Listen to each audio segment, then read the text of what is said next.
શાહી સવારી આવી પહોંચી છે સુરતના વરાછા વિસ્તારમાં। જ્યાં તમે જોઈ શકો છો વરાછા વિસ્તારના હીરાબાગ ખાતે આ જનમેદની સાબિત કરી રહી છે કે હાર્દિક પ્રત્યે કેટલો લગાવ છે પાટીદારોને।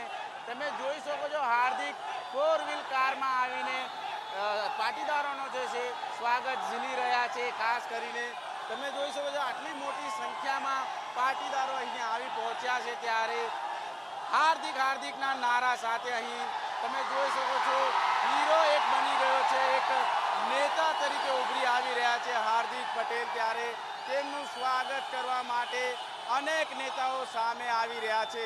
તે પછી કોંગ્રેસ હોય કે ભાજપ, અહીં તમામે તમામ લોકો છે અહીં ઉમટી રહ્યા છે। જો કે હાર્દિક પટેલ 9 મહિના પછી અહીં લાજપોર જેલમાંથી મુક્ત થયા છે ત્યારે લાંબા સમયગાળા બાદ તેઓ વરાછા વિસ્તારમાં પ્રવાસ કરી રહ્યા છે। જે પ્રકારની જનમેદની અહીં જોવા મળી રહી છે, હજારોની સંખ્યામાં અહીં પાટીદારો વાહનો સાથે હાર્દિક પટેલની આ યાત્રામાં જોડાયા છે। ત્યારે ખાસ કરીને અનેક નેતાઓ ભાજપના હોય કે કોંગ્રેસના તમામે તમામ હાર્દિકનું સ્વાગત કરવા માટે અહીં ઉમટી પડ્યા છે। સુરત શહેરમાં પણ કંઈક આવો જ નજારો જોવા મળી રહ્યો છે। વરાછા વિસ્તારના જે ભાજપના ધારાસભ્ય છે કુમાર કાનાણી હાર્દિક પટેલનું સ્વાગત કરવા માટે પહોંચ્યા છે। તમે જોઈ શકો છો હાર્દિક પટેલનું સ્વાગત કરવામાં આવ્યું છે।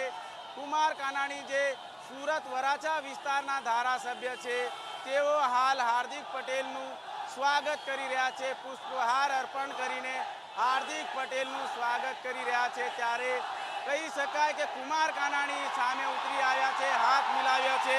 એક અનોખું દ્રશ્ય અહીં જોવા મળી રહ્યું છે। હાર્દિક પટેલ પાટીદાર નેતા છે તેમજ ધારાસભ્ય કુમાર કાનાણી પણ પાટીદાર નેતા છે। ત્યારે ખાસ કરીને હાર્દિક પટેલની શુભેચ્છા મુલાકાત તેઓએ લીધી। સુરતના વરાછા વિસ્તારના હીરાબાગનો આ નજારો છે। હજારોની સંખ્યામાં તમે જોઈ શકો છો પાટીદારો અહીં ઉમટી પડ્યા છે। રાષ્ટ્રધ્વજ સાથે તેઓ અહીં ઉમટી પડ્યા છે। જય સરદાર, જય પાટીદારના નારા સાથે આ રેલી યોગી ચોક તરફ પ્રસ્થાન કરી રહી છે।